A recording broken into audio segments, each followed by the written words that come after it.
माशाअल्लाह ला हौला वला कुव्वता इल्ला बिल्लाहिल अलिय्यिल अज़ीम।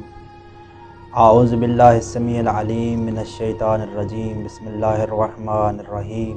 नाज़रीन इकराम, अस्सलामु अलैकुम व रहमतुल्लाहि व बरकातुहू। 10 माह मुबारक वफ़ात हज़रत खदीजा सलामुल्लाह अलैहा के मौका पर हम वक्त के इमाम को ताज़ियत पेश करते हैं और मुहिब्बान अहले बैत को ताज़ियत पेश करते हैं। हिजरत के 3 साल पहले बीबी खदीजा सलामुल्लाह अलैहा की तबीयत नासाज होने के बाद रसूल खुदा जब उनकी इयादत के लिए उनके घर पे गए और फरमाया, अमा अलिमते अन्नल्लाह क़द ज़व्वजनी माअक फ़िल जन्ना। ए खदीजा, आप नहीं जानती कि अल्लाह ने आपको मेरा जन्नत में हमसर बनाया है। जब जनाब खदीजा की बीमारी बढ़ने लगी तो आपने फरमाया, या रसूलल्लाह, मेरी कुछ वसीयतें हैं, मैंने अगर आपके हक़ में कोताही की हो तो मुझे माफ़ फरमाइएगा। पैगंबर ने फरमाया, हरगिज़ मैंने आपकी तरफ से कोई कोताही नहीं देखी।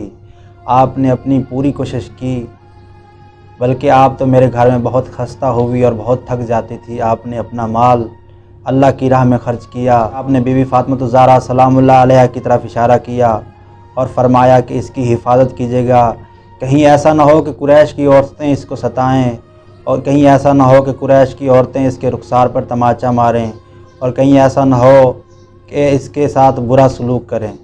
आपने फरमाया, मेरी तीसरी वसीयत करने में आपसे शर्म महसूस कर रही हूँ, आपके सामने कहूँ, बल्कि मैं फ़ातिमा को बताना चाहती हूँ, वो आपको बताएंगी। आपने फ़ातिमा ज़हरा सलामुल्लाह अलैहा को बुलाया और फरमाया, ए मेरी आँखों की नूर, अपने बाबा रसूल खुदा से कह दीजिए कि मेरी माँ ने कहा है कि मैं कब्र का खौफ महसूस कर रही हूँ। मैं आपसे चाहती हूँ कि आप मुझे अपना लिबास कफ़न में दें जो आप पर वही नाज़िल होते वक्त पहने रहते हैं।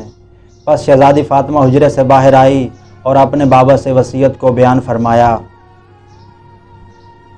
आपने वो पैराहान बीबी खदीजा के लिए भिजवा दिया। जनाब खदीजा की वफ़ात के वक्त आपने ख़ुद गुस्ल दिया, ख़ुद कफ़न दिया। अचानक जिब्राईल आसमान से नाज़िल हुए और फरमाया, खुदा आप पर सलाम भेजता है, और फरमाया कि बीबी खदीजा सलामुल्लाह अलैहा ने अपना माल मेरी राह में सर्फ़ किया है और मेरे लिए मुनासिब ये है कि कफ़न मेरे ज़िम्मे